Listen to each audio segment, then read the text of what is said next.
Good morning बच्चों। SVM senior secondary school की online class में आपका स्वागत है। कक्षा 7 विषय हिंदी पाठ 18वां संघर्ष के कारण मैं तुनुक मिजाज हो गया धनराज। इस लेसन को हम पढ़ेंगे और इसमें जो कठिन शब्दार्थ होंगे बच्चों वो मैं तुम्हें बता दूंगी। संघर्ष के कारण तुनुक मिजाज हो गया मैं धनराज। तो इसमें संघर्ष का अर्थ क्या होता है बच्चों? संघर्ष का मतलब हो गया लड़ाई,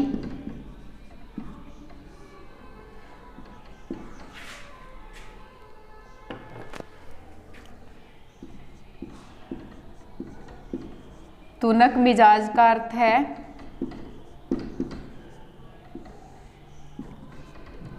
जरा सी बात पर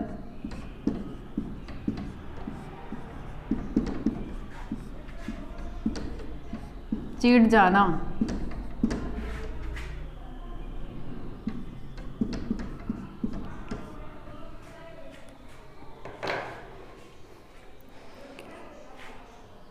हॉकी के सुप्रसिद्ध खिलाड़ी धनराज पिल्ले जब 35 वर्ष के हो गए तो उनका साक्षात्कार विनीता पांडे ने लिया था। साक्षात्कार मतलब वार्तालाप। इस साक्षात्कार का संपादित अंश यहाँ दिया जा रहा है। वनीता खिड़की पुणे की तंग गलियों से लेकर मुंबई के हीरा नदानी पवई कॉम्प्लेक्स तक आपका सफ़र बहुत लंबा और कष्टसाध्य रहा है। उस सफ़र के बारे में कुछ बताएं। धनराज बचपन मुश्किलों से भर रहा है। हम बहुत गरीब थे। मेरे दोनों बड़े भाई हॉकी खेलते थे, उन्हीं के चलते मुझे भी उसका शौक़ हुआ, पर हॉकी स्टिक खरीदने तक की हैसियत नहीं थी मेरी। हॉकी स्टिक का मतलब है हॉकी खेलने में गेंद को मारने का डंडा।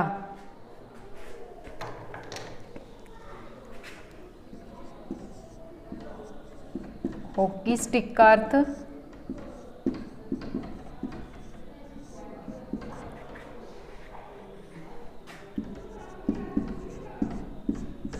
हॉकी खेलने में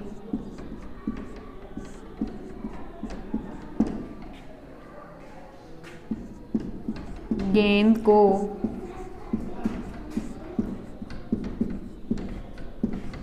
मारने का डंडा।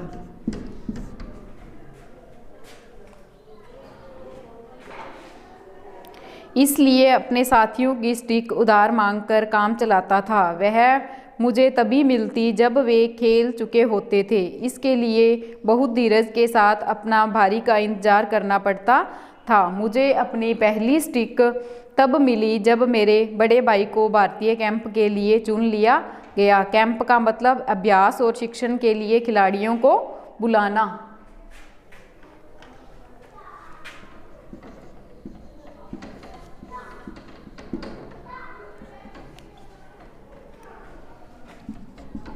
अभ्यास और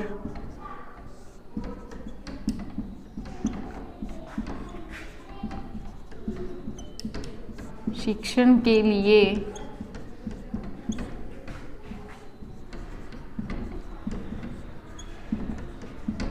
खिलाड़ियों को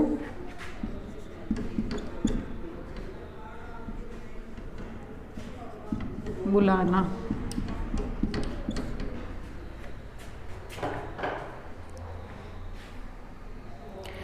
उसने मुझे अपनी पुरानी स्टिक दे दी। वह नई तो नहीं थी लेकिन मेरे लिए बहुत कीमती थी। कीमती का अर्थ क्या होता है बच्चों? बहुमूल्य।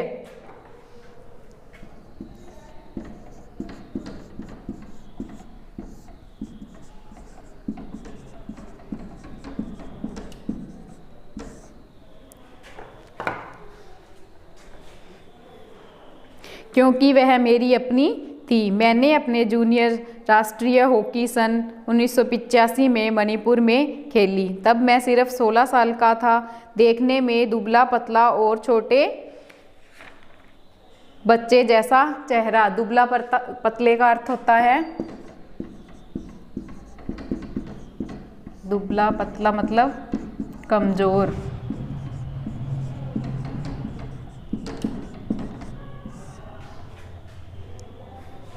अपनी दुबली कद काठी के बावजूद मेरा ऐसा दबदबा था कि मुझे भिड़ने की कोशिश नहीं करता था। मैं बहुत जुझारू था, मैदान में भी और मैदान से बाहर भी।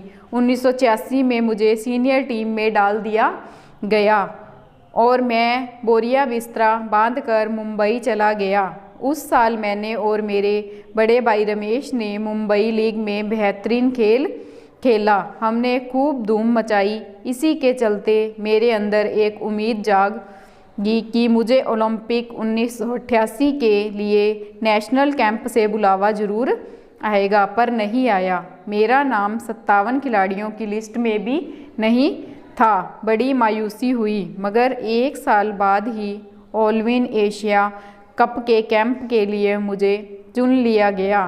तब से लेकर आज तक मैंने पीछे मुड़कर नहीं देखा। विनीता, आपका विद्यार्थी जीवन कैसा रहा? अपने स्कूल के दिनों से आपकी किस प्रकार की यादें जुड़ी है? धनराज, मैं पढ़ने में एकदम फिसड़ी था। किस तरह 10वीं तक पहुंचा, मगर उसके आगे तो मामला बहुत कठिन था।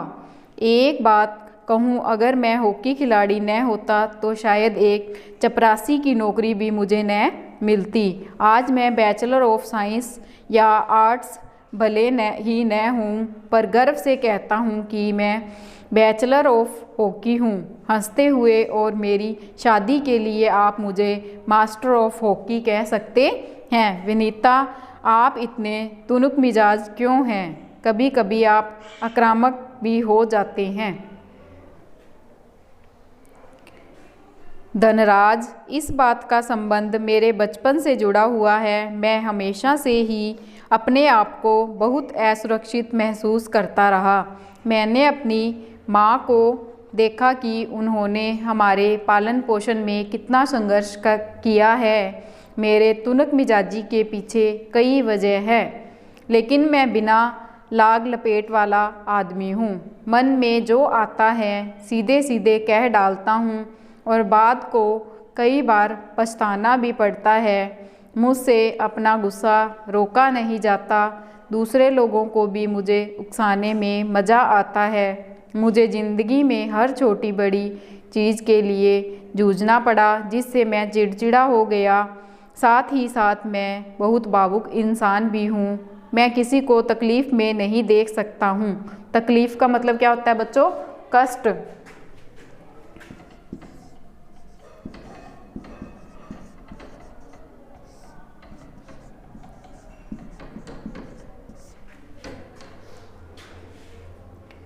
मैं अपने दोस्तों और अपने परिवार की बहुत कद्र करता हूँ। मुझे अपनी गलतियों के लिए माफ़ी मांगने में शर्म महसूस नहीं होती है। विनीता, आपके परिवार की आपके लिए क्या अहमियत है? तो बच्चों, आप इन कठिन शब्दार्थ को अपनी हिंदी वाली नोटबुक में साफ साफ राइटिंग में कर लेना और तुम भी एक बार लेसन को पढ़ लेना, याद कर लेना। धन्यवाद।